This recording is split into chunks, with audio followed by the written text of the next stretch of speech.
வெஜ்ஜாக இருந்தாலும் இந்த ரெசிபிக்கு ஒரு ராயல் டச் இருக்குது. அந்த மாதிரி ஒரு எம்மியாக டேஸ்டியான ஒரு ரெசிபி தான் மஷ்ரூம் தொன்னை பிரியாணி. எப்படி பண்ணலான்னு பார்க்கலாமா? இதுக்கு ஃபஸ்ட்டு வந்து ஒரு கடாயில் நம்ம ஃபஸ்ட்டு ஒரு பேஸ்ட் வேணும். அதுக்கு ஃபஸ்ட்டு ஒரு கடாயில் ஒரு டீஸ்பூன் எண்ணெய் ஊற்றிக்கோங்க. எண்ணெய் ஊற்றிட்டு ஒரு 15 சின்ன வெங்காயம் அதெல்லாம் போட்டு காரத்துக்கு ஏற்ற மாதிரி பச்சை மிளகா, அதுக்கப்புறமா ஒரு 4-5 காஷ்யூ முந்திரி பருப்பு போட்டுட்டு நல்லா வதக்கிக்கோங்க. இந்த வெங்காயம் பச்சை மிளகா நல்லா வதங்கட்டும்.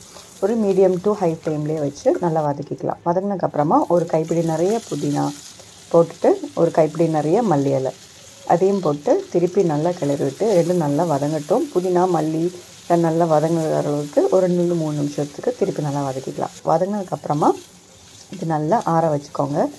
இப்போ பார்த்திங்கன்னா நல்லா வதங்கிருச்சு. வதங்கி நல்லா ஆறினதும் கொஞ்சமாக தண்ணி ஊற்றி ஒரு அரை டம்ளர் போதும், கொஞ்சமாக தண்ணி ஊற்றி நல்லா ஃபைன் பேஸ்ட்டாக அரைச்சி எடுத்து மாற்றி வச்சுக்கோங்க. ஸோ இந்த பேஸ்ட் ரொம்ப ரொம்ப இம்பார்ட்டன்ட், நல்ல டேஸ்ட்டு கொடுக்கும். ஸோ இது கண்டிப்பாக ஸ்கிப் பண்ணாமல் ஃபஸ்ட்டே நம்ம எடுத்து மாற்றி வச்சுக்கணும். பார்த்திங்கன்னா பேஸ்ட்டு பார்த்திங்கன்னா ரொம்ப திக்காகவும் இருக்காது, ரொம்ப தண்ணியாகவும் இருக்காது. இந்த மாதிரி நல்ல பேஸ்ட்டை நல்ல பதத்துக்கு நல்லா அரைச்சி எடுத்து மாற்றி வச்சுக்கலாம்.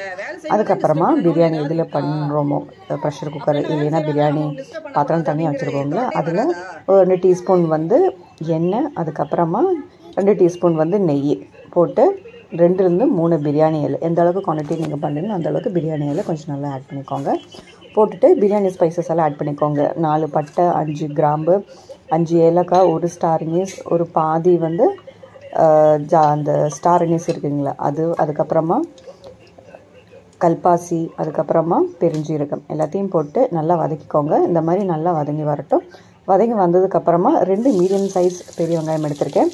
அது நல்லா குட்டி குட்டியாக நல்லா ஸ்லைஸ் பண்ணி எடுத்திருக்கேன். அதையும் இதில் போட்டு நல்லா வதக்கிக்கோங்க. இப்போ இந்த வெங்காயம் வந்து நல்லா வதங்கட்டும். உங்களுக்கு டைம் இல்லை, கொஞ்சம் சீக்கிரமாக வதங்கணும், கொஞ்சமாக உப்பு ஆட் பண்ணிக்கோங்க. ஆட் பண்ணி திருப்பி நல்லா ஒரு லைட் ப்ரௌனிஷ் கலர் வரும். வெங்காயம் நல்லா வதங்கி ப்ரௌனிஷ் கலர் வரும்போது நல்லா 2 டீஸ்பூன் வந்து இஞ்சி பூண்டு விழுது அதையும் போட்டு நல்லா வதக்கிக்கோங்க. இப்போ இஞ்சி பூண்டு விழுதோட பச்சை வாசனை போகிற அளவுக்கு நல்லா வதக்கிக்கோங்க. அது சைட்லேயே நான் என்ன பண்ணிட்டேன்னா மஷ்ரூம் வந்து ஒரு பேக்கெட் ஃபுல்லாக ஆட் பண்ணியிருக்கேன். நல்லா க்ளீன் பண்ணிவிட்டு பெருசு பெருசாக இருக்கிறதுனால நல்லா ஹாஃப் பீசஸாக கட் பண்ணி எடுத்திருக்கேன். உங்களுக்கு ஓகே குட்டி குட்டியாக இருந்ததுன்னா ஃபுல்லாக போட்டிங்கன்னா இன்னும் நல்லாயிருக்கும். அதையும் போட்டு திருப்பி நல்லா வதக்கிக்கோங்க. இப்போ மஷ்ரூம் கொஞ்சம் ஓரளவு கொஞ்சம் நல்லா வதங்கட்டும். அதுலேருந்தே கொஞ்சம் தண்ணி நல்லா பிரிஞ்சு வந்து அது நல்லா வேகட்டும். வெந்ததுக்கப்புறமா இதுக்கு மசாலா ஸ்பைசஸ் எல்லாம் ஆட் பண்ணிடலாம். 1/4 டீஸ்பூன் வந்து மஞ்சத்தூள், 1 டீஸ்பூன் வந்து பிரியாணி மசாலா, அதுக்கப்புறமா 1 டீஸ்பூன் வந்து கரம் மசாலா, 1 டீஸ்பூன் வந்து மல்லித்தூள், 1 டீஸ்பூன் வந்து மிளகாத்தூள், அதுக்கப்புறமா 1/4 கப்பு வந்து தயிர் ஆட் பண்ணிக்கோங்க. அதுக்கப்புறமா நம்ம வந்து அரைச்சி வச்சுருந்தோம்ல ஒரு பேஸ்ட்டு, அதையும் இதில் ஆட் பண்ணிக்கலாம். இந்த ஸ்டேஜில் வந்து நம்ம தக்காளி வந்து ஒரு அரை தக்காளி இருந்தால் போதும். தக்காளி ரொம்ப வேண்டாம், புளிப்பு ரொம்ப இருக்க வேண்டாம்.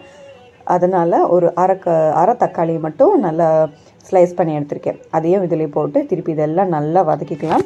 ஒரு 2-3 நிமிஷத்துக்கு இதோட எல்லா இடத்துலையும் மிக்ஸ் ஆகி வர அளவுக்கு கொஞ்சம் நல்லா வதக்கிக்கலாம். வதங்கி அதோட எண்ணெயெல்லாம் நல்லா விட்டு பிரிஞ்சு வரும்.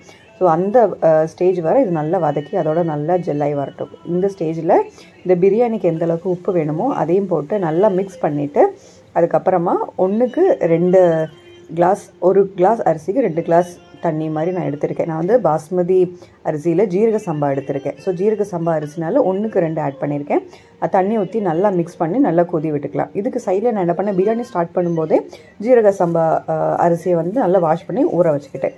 ஸோ அது நல்லா க்ளீன் பண்ணிவிட்டு எகெயின் க்ளீன் பண்ணி அந்த தண்ணியெல்லாம் வடிகட்டிட்டு அரிசியை மட்டும் உள்ளே ஆட் பண்ணிவிட்டு நல்லா கிளறி விட்டுக்கோங்க. கிளறி விட்டுட்டு மூடுறதுக்கு முன்னாடி ஒரு 2 டீஸ்பூன் நல்லா நெய் வந்து நல்லா மேலே ஊற்றிட்டு மூடி வச்சுக்கோங்க. மூடி வச்சுட்டு தம்மு வந்து ஒரு 15-17 நிமிஷம், ஒரு 20 நிமிஷம் கூட வச்சுக்கலாம். வச்சுட்டு ஒரு மீடியம் டு லோ ஃப்ளேமில் 15-20 நிமிஷத்துக்கு வச்சு எடுத்தோம்னா நான் எம்மியான டேஸ்டியான மஷ்ரூம் தொன்னை பிரியாணி ரெடி.